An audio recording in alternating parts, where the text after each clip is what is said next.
Today we're going to be working on drawing conclusions. So you're going to need your orange butterfly book. Mine looks a little bit different, but I think the cover's the same as yours. And you need to turn to page 192, and it's called Save Our Butterflies. So I'm going to give you just a second to turn to page 192 in your orange butterfly book.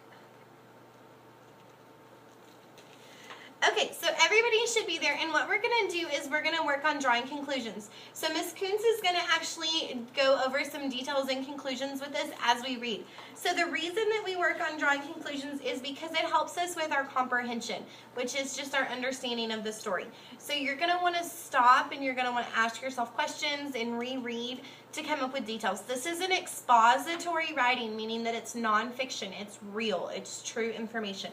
So if you'll track along with me, so use your little fingers and track along with me so that we know that we're all paying attention, because you're going to need to be doing this with us. Okay, so it says scientists who study insects believe that something is happening to our butterflies. They say that 30 years ago, there were about twice as many butterflies as there are today. Where have all the butterflies gone? So what's a detail from that paragraph, Ms. Kuntz? I think the detail that I read was that 30 years ago, there was twice as many butterflies. So in your first box, we just put it up on a little piece of paper, but in your first box, you should have a paper that has 4 boxes on them. The first 3 are going to say details, and the last one's going to say conclusion. And this is your first detail. 30 years ago, there were twice as many butterflies. So we'll give you just a second to write that down. Okay, if you're not quite that fast, that's okay. You can catch up at the end. Okay, so let's keep reading. So these have some text features. So this is a new heading. This is a subheading, the problem. No one hurts butterflies on purpose. Still, scientists think that people have caused the butterfly problem. Butterflies find their food in wildflowers. When people clear the land for roads and buildings, these flowers disappear. Disappear is one of our vocabulary words this week. What does that mean? Think about it. Some insects eat and destroy farmers' crops. So, farmers use pesticides or poisons to get rid of harmful insects. Pesticides protect the crops, so they keep them safe, but sometimes they end up harming the insects, such as caterpillars. Caterpillars turn into butterflies. This is another reason there are fewer butterflies now than in the past. So, we need to come up with another detail from that section. So, Ms. Kuntz, what did you come up with? When people clear land and use pesticides, they harm butterflies.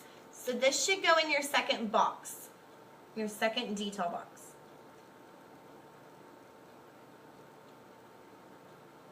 Okay, we're going to move on. So we have another subheading, and it's called How to Help. Luckily, there are ways kids and grown-ups can help. Do you want to get involved and help save our butterflies? One thing you can do is plant a garden. Make sure the garden has a good supply. Oh, there's another vocabulary word. Or amount of food butterflies eat when they are caterpillars.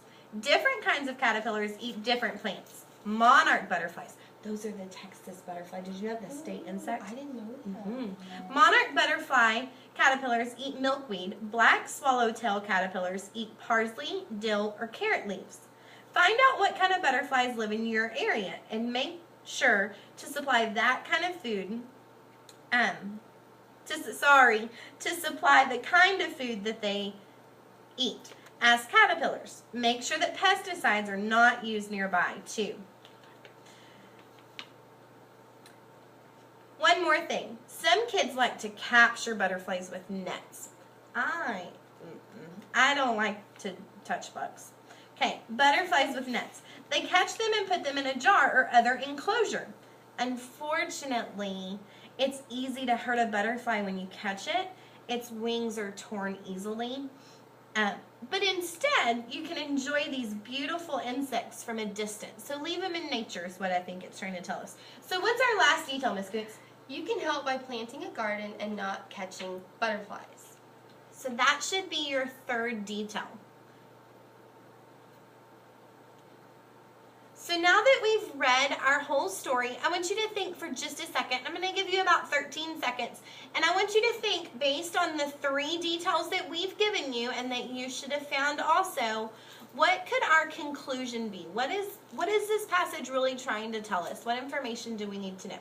So I'm going to give you just a second.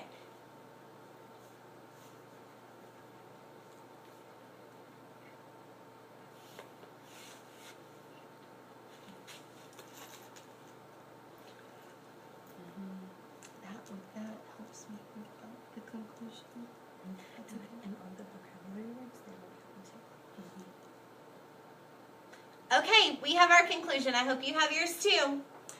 Okay, we came up with that people cause harm to butterflies by destroying their homes. We can help by planting gardens and leaving butterflies in nature. So that's our conclusion. Your conclusion should be similar to ours, making sure that it talked about how we kind of, not on purpose, but on accident, sometimes people can harm butterflies, and then some ways to help them. So I want you to try to think about these things the next time you're out looking for butterflies. All right, we're going to give you a few minutes until our lab rotations finish to finish your worksheet. If you're finished a little bit early, if you're super fast, then I want you to go ahead and start reading Homegrown Butterflies again, just so that we're ready for Friday's test. Thanks, guys.